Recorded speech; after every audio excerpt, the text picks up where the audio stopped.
Hello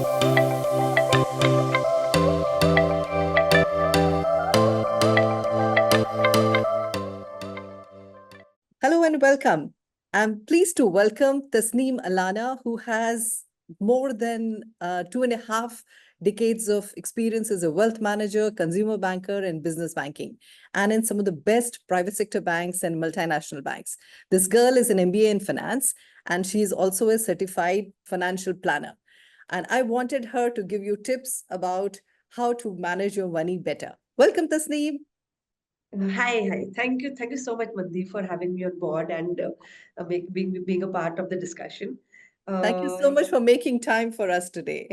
no, the pleasure is completely mine. Absolutely.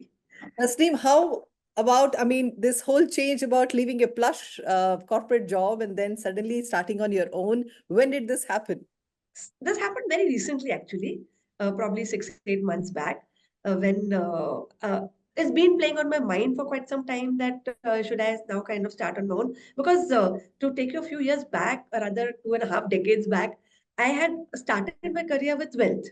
I started my career in equity markets. Hmm. So I've always had a sound background of wealth management, equity markets, with one of the best private sector banks, one of the very good private sector banks. So I was always a part of them for a long time. And then after that, I branched out into products and consumer banking, etc. And that was always there. In between, I used to have these thoughts, okay, why don't I start something on my own in wealth management, since this is really dear to heart, and there are a lot of people who require the right guidance and advice. So whenever I used to meet clients and they used to come up with all messed up finances, I had this thing in mind, okay, someday I will be in a better position in having more time at my disposal where I'll be able to guide them end to end properly. But I never had the courage to kind of take that step and leave the Yes. corporate job. Or rather, I was very apprehensive. Okay, is it the time? Shall I wait for some more time? And then finally, as it said that when the time is right, to do it. Well into this year, I finally joined my colleagues from HDFC Private Wealth into their wealth boutique. And I said, yeah, now I can take the risk because I'm sure when I'll fall into proper hands, or rather, it's a proper parachute. Yes. So, and worst case, I'll go back to corporate if I really it doesn't click. So I took the plunge and I decided to go start on. So, Tasneem, So one of my first questions is that money is something which causes a lot of anxiety to people at various points in time. And we always ask people, do they think they're managing their money well? People are worried about their retirements. People are worried about where to begin. And a lot of them are bankers I have seen who themselves are worried about that how much do we finally have? You never have a chance to stop and take, a total check about your checkup, financial health checkup. So I think my first question is going to be that what do you tell people when they come to you that are we managing our money well, and what are the pillars of managing financial health very well? Why don't you tell us? money is one aspect of life, which is the most important aspect of life. And we all have the capability to earn a lot of money, but we don't have the time to manage it. So somewhere, somehow, someone has given us some certain tips, and we have gone and invested. And even bankers, for that matter, senior people who in the system, they have uh, they all have the knowledge, the required knowledge and expertise, but they may not have the time to manage it. They may not have the that bandwidth. Absolutely. It's always कि चलो कल देखते हैं. So Mhm. that is where somewhere that laggard gets created in your money. So money, as much as it should give you a relief, it gives you an anxiety. Mhm. Anxiety because it's not properly managed. So even when you start your day and when you say when you have a planned day, you have lesser anxiety. When you have an unplanned day, you have more anxiety. Same Correct. goes with money.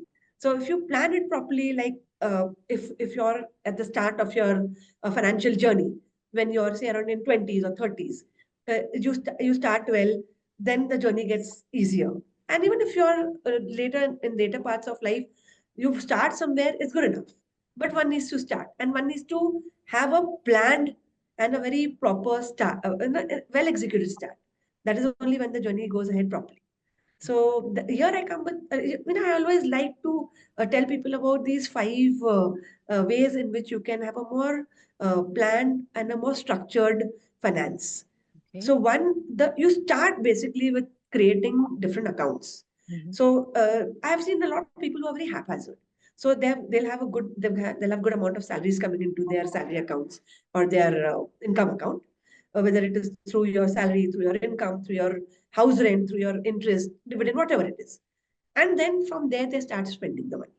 Mm. And when they spend money, is uh, is an energy, it's very restless. It doesn't stay. So you Mm. have to kind of reearmark it. You have to set it separate. So you have to probably create another account where you move out some of the money as expenditure and Mm. you start investing immediately. Mm. So if I had to actually advise, I would say let everybody have three accounts. One Mm. is where your money comes, when is your expenditure account, and one is your investment account. Mm. If not three, at least two, where one is your income account and one is your investment account. Mhm. So when my money come, I immediately start, for example, a tool called an SIP. Almost everybody knows about it. So immediately when an SIP starts hitting on a very regular basis, I'm already set to a right start. Then Mm. whatever is remaining, then I use it as my expenses. Mm. So I always tell people also that income minus your spends should not be your savings. Mm. Income minus your savings should be your expenditures. Second part, which I like to touch upon, is insurance. Mm. Now, very clearly, insurance is not investment. Mhm. Majority of people, even till today, believe that we have made insurance policies, so we have invested. No, it's not. There should be a clear cut a demarcation between insurance and investments. Insurance is only for your term policy, your life insurance, and your medical. Mhm. Your life should be covered, and that too, if you're married with children, your dependents, then you need to have a life term plan. Otherwise, there's no requirement for that either. But mediclaim should be a part of everybody's financial plan, Mm. because even how much you collect a good amount of money, if you amassed, the minute you have your medical expenses, which can come anytime, you get wiped out. Yeah. So all your savings get wiped out. So first and foremost, have a term plan if you have dependents and you have your medical. Sure. Then after that is done, then insurance ends there, because investment in insurance is not a good idea because the returns are very less. It's 2.5 to 3%. Mm. A lot of expense ratio is involved, where high expenses go towards broking, etc., which Mhm. leaves very little bit which goes towards investment. That Okay. is why the returns are not so. Okay. So that is one very important factor which I want to convey to many people, that if you have got a lot of insurances, please sit down, get them get them well managed, go through them, and actually you'll realize that it's a loss-making proposition. Mhm. So that is the second thing. Third thing is your real estate. Mm. Now, is real estate a good investment? To some extent, yes. But again, because of its returns through its rental income, which is less than to 3%, or the very fact that it doesn't grow as much as the other assets classes can grow, is another concern for real estate. That an SOP, self-occupied property, is the best of real estate one should have. Apart from that, you should not invest too much into real estate. It is Sure. very highly illiquid. So Yeah. tomorrow, if I have a contingency or something, then the real estate doesn't. I cannot sell off a room. I have to sell off the entire place, and it takes a long time. You don't. The market may not be conducive. There may not be buyers. There may be buyers who may quote 10 different prices, and it's a very difficult procedure to get out of real estate. So that is when real estate holdings should go down. People go for real estate because they do not know other better options of investments. There's so many more advanced products of investments, equity being one of them. Do not fear equity. There is no better investment than equities, if it is for a longer held for a longer period of time, selected wisely, selected uh, through a planned manner. There cannot be a better return than equity. So if even in 40 years, if you have invested like a lakh, you almost sit on a 2 crore after 40 years.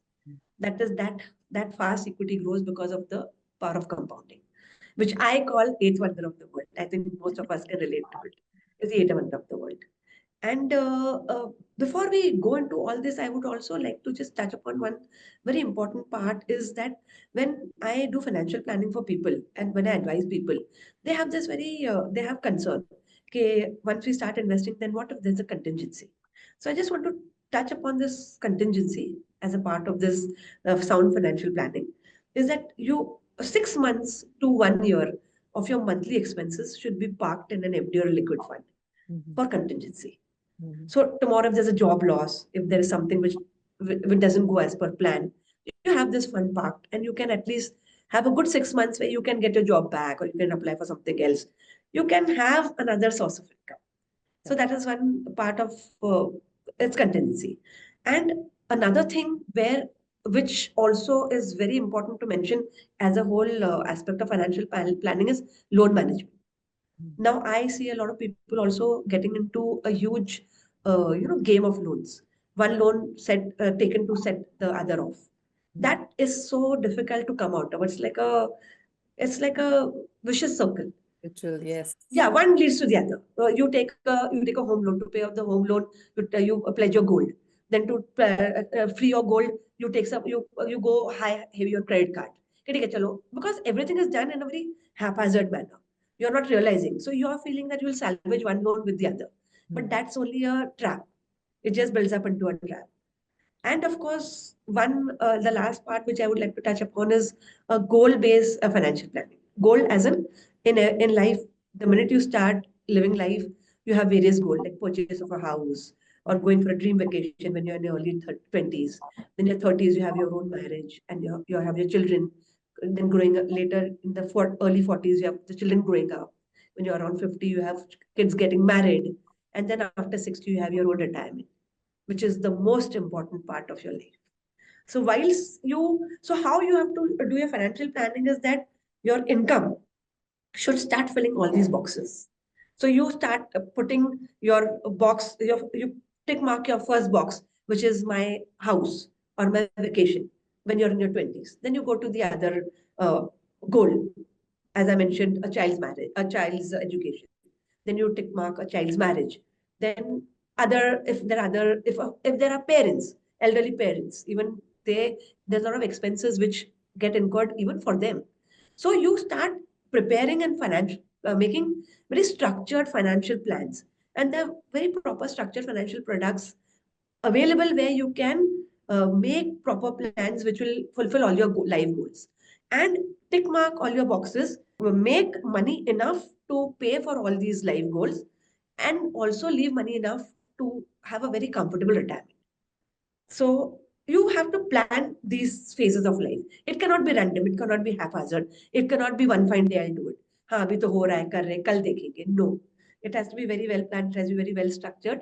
In the golden years, you need to have a comfortable retired life where you don't get compromised on your standard of living, but you live as well as you had lived before. Unfortunately, this is not taught even in the best of MBA classes. In fact, my nephew from one of the premier IMs once mentioned to me that I'm working in an investment bank, haven't had time to put my own portfolio together. So you're very Yeah. right. But that brings me to the next question. What is the kind of age group of clients who come to these boutique financial institutions? As a financial advisor, I have had clients of all ages. So my youngest client was a 21-year-old. Ah, Yeah. So I had when people got to know I've started on my own, there was a good response. They wanted to come, sit by, understand, and because of the social media and other exposures, people are also aware. Okay, they want to do something for their finances. They may not know how to do it, but they know they want to do. Karna hai. So this young girl comes. She's 21. She says, I have 50,000 rupees and I want to make, I don't know the amount, but around 5 crores or 10 crores after 20 years. Is that possible?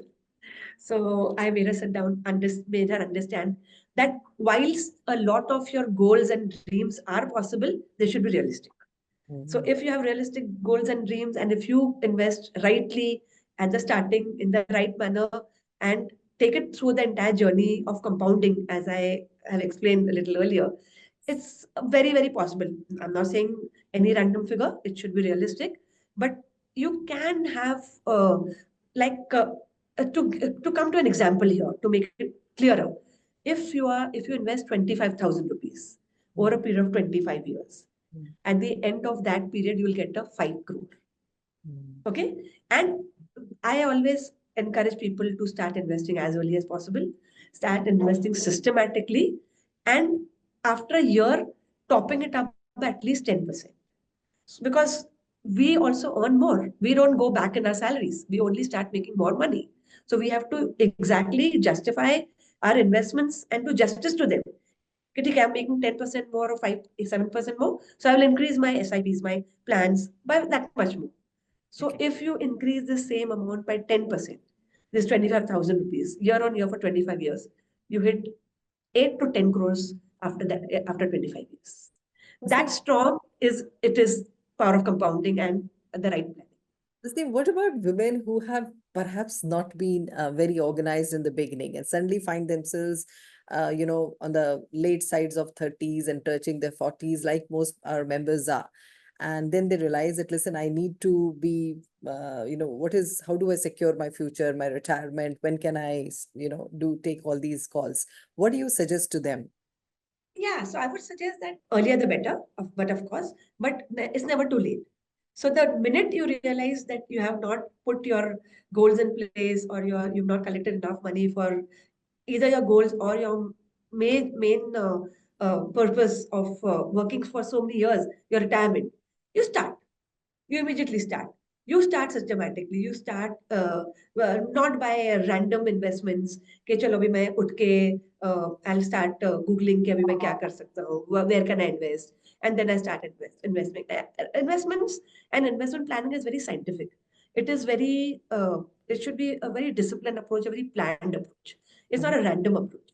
So you sit, you understand, or you sit with a specialist who understands your requirements, who understands your risk appetites, who understands your time horizons, and then plans accordingly or then advises accordingly. Mhm. Because once you start, see, it's not that you start when you once, as we always say, that what is started well is half done. So Yeah. whenever at any stage when you start your financial planning, you take that first step towards financial planning. Let's start in a very proper way so that the end result is the right way approach, how you should be, and where your goal is, and you see yourself exactly at that goal. And once you plan in the right manner, Mandeep, it's not achievable at unachievable at all. It's very achievable. It just requires those right kind of you that first of all that 1970s का जो FD के हाँ FD है, it's a Yes. 1970s concept. It's a very 1970 concept. No, I'll just tell you a very small humorous thing if you allow me. So I remember those days when 1970s those movies used to have those those money lenders where and then later people started putting money here and there, and all changed, and then finally it came to a Gully Pie kind of a the movie where if they did not want to invest for others, he said ke apna time aayega. So when we have transitioned from those money lenders, the blood sucking money lenders, so as to say, to a person who's aware कि मेरा time आने वाला है. So why do we still stay in 70s and 60s and 70s of FD mentality? We have to transition with time. We have to transition with with moving conditions of inflation, of the choices available to us, so that we get the best out of our hard-earned money, which So can be well done. I'm sure our members want to know Tasneem Allana. So I'm going to do a very quick rapid fire, and you have to give me the very, very quick answers in few seconds. Okay. And this Sure, is, sure. if you had to make choices for your investments, what would you do? So the first one is stocks or mutual funds, Mutual funds, real estate or gold. real estate, Your biggest investment lesson in the last 3 decade journey. patience. So it's the game of patience. It's the game of just sitting in the seat of the driver and letting the markets play the role. You said it. Power of knowledge or power of compounding. Power of knowledge, because that can compound manyfold in a profession like ours. Your favorite investment strategy in one word. Investment strategy in one word would be India. So Uh, if somebody had to ask me which stock shall I buy, so I would say India. all right. So which implies that India as a market in the next decade is the one of the best markets where you can make your money. So if you have the right pick of whether it's investments, whether you're basically investing into India as a whole, it's companies, it finances future. Yeah. So you cannot go wrong in that. So one favorite stock would be India. Thank you so much. I want to tell Yeah. our members that Tasneem has offered that she would be from time to time coming out with deep diving into each of these pillars that she spoke about and talk about in depth, say on real estate, on gold, on equities, so that people can understand it a little better. But before you go, I want you to give 3 tips to our members how to manage Uh, money. First step would be very cautious in your spends, because sometimes we have money which we feel is a lot, but leakage happens time and again. So that needs to be plugged. There are two different things of money management. One is wealth creation, where we start the journey slowly and steadily, and one is wealth management. So there's two kinds of people. One want to create wealth, and one already have wealth. So if your wealth is there, and if you do not manage it properly, if you do not know where the money is growing, where it is sitting, where it's not consolidated properly, uh, in either sides, it's not going to be effective. So do wealth creation with the right investment tools, and money which is already created needs to be managed. So it's like paint on the wall and grass on the ground. If given time and right, right time and patience, it does well. So you have to just create that environment and manage your wealth properly. Okay. So both are equally important, and both need time and effort and attention. Good. And the third and the most important advice which I would like to give all the ladies is, please take charge of your finances.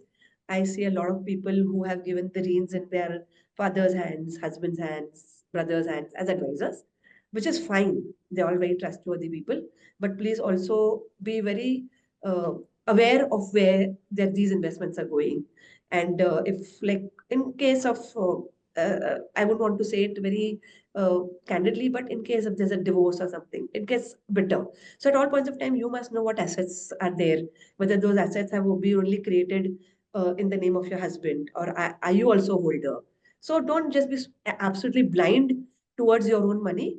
Be aware, be conscious. Okay, this is my money. Where is it going? How is it being deployed, and how is it being invested? And take charge of your financial health, and that will lead to your peace of mind, because that's equivalent to peace of mind. So yeah, and always keep a small. I also tell this and like to say share this very trivial, very simple sounding thing, but your passwords and all your important things which you want to bequeath, do a succession later on, and pass on to the next generation in case of a demise, needs to be kept in one place and shared with the person who will be bequeathing it, whether it's your husband or your children, if they're major children. These are very smaller, finer points, but because of our extremely busy lives, we miss out on all of them. So consciously, we must think of this and do these. And Thank you, Tasneem. I'm so glad that you yeah, could be with us and tell us all this, and we look forward to learning more from you. And and that pleasure will be mine, I Mandeep. just hope in the next 1 year, I always ask people sometimes that, what is, how does success look to you? So in the next 1 year, what are you hoping to celebrate? I'm hoping to celebrate for success stories of many badly managed finances. So I'm hoping to sit across with people and uh, Very happy with you. help Yeah. them, handhold them to their financial goals, to better management of their monies, of their finances, of towards a more peace of mind when they know, okay, yes, now this is where my money is, and this is what it is doing. That awareness and consciousness. So what I've learned in my so many years of my being in markets and being in finance and banking, where if I can even help, say, 12 people or any number of people in their peace of mind and financial journeys, I'll be more than happy. All So right. that is where I see myself after a year. Thank you, Tasneem, and all the very best. Stay in touch. Thank you so much. Bye-bye. Thank you so Bye-bye. much. Bye bye. Bye. Yeah, hi friends. I'm Tasneem Allana. Many people would probably be knowing me, and people who don't know me, I can be reached out on 9820380118. My email ID is tasneem_allana@rediffmail.com or tasneem@trufid.com. You can reach me out anytime, and I'll be more than happy to be a part of your financial journeys.